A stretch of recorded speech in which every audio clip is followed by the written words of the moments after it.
O perseguidor. Era uma tarde abafada de verão, o tipo de dia em que o calor parecia se estender até dentro dos ossos. Marcos caminhava por uma rua tranquila de sua cidade, a mente ocupada com os desafios do trabalho e da vida cotidiana. Ele sempre foi uma pessoa racional, que acreditava que a vida era apenas uma sequência de decisões práticas.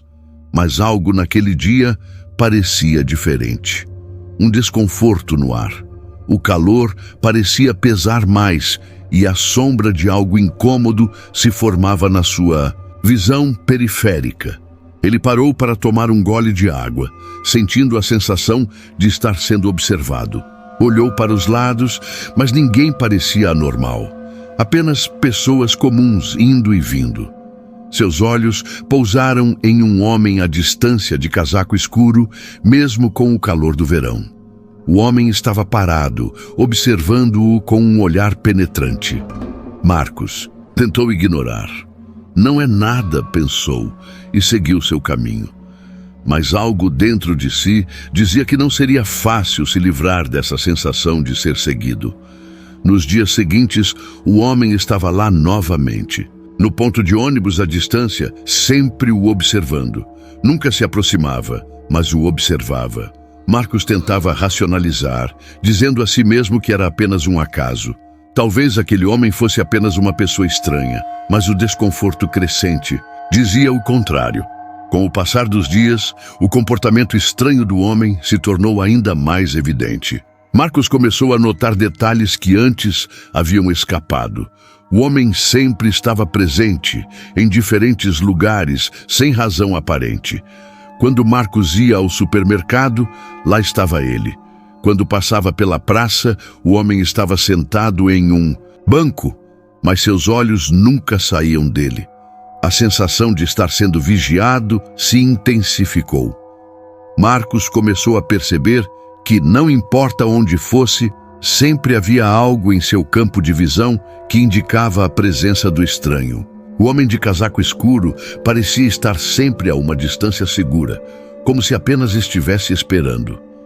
Nos primeiros dias, Marcos tentou ignorar o medo crescente, mas o sentimento de estar sendo vigiado se tornou uma constante. Ele começou a se questionar sobre sua sanidade. Não havia explicação lógica para o que estava acontecendo. As ruas estavam vazias, mas ele sempre sentia que alguém o estava observando. O ponto de ruptura aconteceu quando, uma tarde, Marcos decidiu que não aguentaria mais. Ele viu o homem novamente em um café. O homem estava de costas, mas havia algo na sua postura que o fez perceber que ele sabia que estava sendo observado. Marcos se aproximou com passos rápidos e parou bem atrás do homem, encarando suas costas. Quando o homem se virou, Marcos viu seus olhos frios, vazios, como se não houvesse alma por trás deles. "Você está me seguindo? O que você quer de mim?" Marcos perguntou, a voz tensa. O homem não respondeu. Ele apenas olhou fixamente para Marcos, em silêncio, como se não fosse necessário falar. Marcos sentiu uma onda de raiva e medo misturados. Ele agarrou o homem pelo braço, mas este se soltou com facilidade, sem qualquer esforço. O perseguidor não demonstrava nenhuma reação emocional, mas os olhos, aqueles olhos, pareciam pesar sobre ele com uma pressão insuportável. Marcos recuou, sentindo a respiração ofegante. O homem deu um passo atrás e, sem dizer uma palavra, se afastou lentamente. Marcos ficou parado ali, atônito. O que acabara de acontecer? Por que aquele homem parecia tão imune ao medo, como se ele soubesse que Marcos não poderia fazer nada para pará-lo? Com o tempo, a presença do perseguidor se tornou mais audaciosa. Ele começou a aparecer em momentos que Marcos jamais imaginaria. Em sua casa, por exemplo. Um dia, ao olhar pela janela, viu o homem parado na calçada em frente à sua porta. Sem falar nada, o homem simplesmente o encarava. Foi o suficiente para fazer Marcos entrar em pânico. Ele tomou uma decisão. Iria fugir. Mudaria de cidade, começaria uma nova vida em algum lugar distante, onde poderia finalmente viver sem medo. Marcos começou a procurar apartamentos em outras cidades, planejando sua fuga. Mas por mais que tentasse se distanciar, o perseguidor sempre estava um passo à frente. Quando ele finalmente se mudou, a sensação de alívio durou pouco. Na primeira noite em sua nova casa, ao olhar pela janela, lá estava ele, o homem de casaco escuro, parado em frente à porta, observando-o com seus olhos vazios. Marcos, desesperado, começou a questionar sua própria sanidade. Ele havia mudado de cidade, mudado de rotina, mas o perseguidor continuava ali. A pressão psicológica se tornou insuportável. Marcos começou a se isolar. Evitava sair de casa, temendo que o homem estivesse em algum lugar à sua espera. O que ele queria?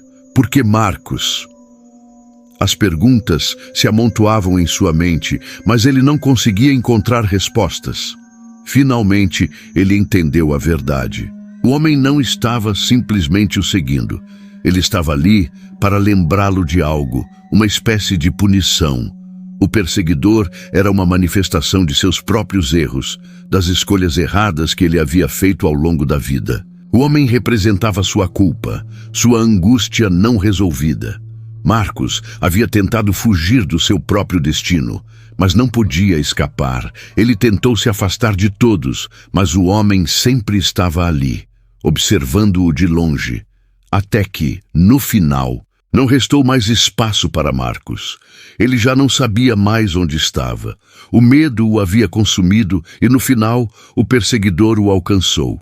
Não com violência, mas com um olhar vazio que dizia tudo. Não havia mais como fugir. Marcos, finalmente, cedeu à verdade. Ele não podia escapar de si mesmo.